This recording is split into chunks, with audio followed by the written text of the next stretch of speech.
A molts llocs de la Comunitat Valenciana s'omet la pronunciació de les R a final de paraula.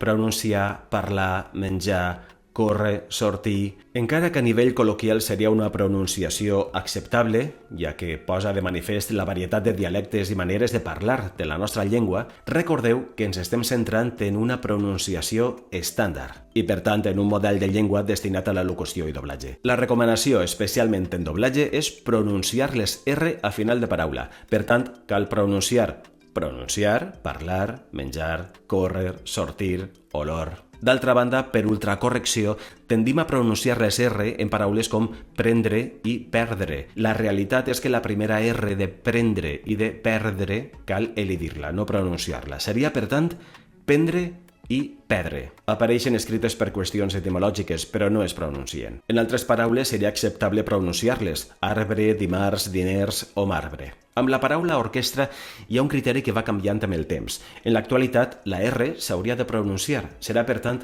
orquestra i no orquestra. Per cert, parlant de consonants que no es pronuncien, en el cas de les paraules començades per PS, com psiquiatre o pseudònim, es recomana llevar la P inicial. Psiquiatre, pseudònim.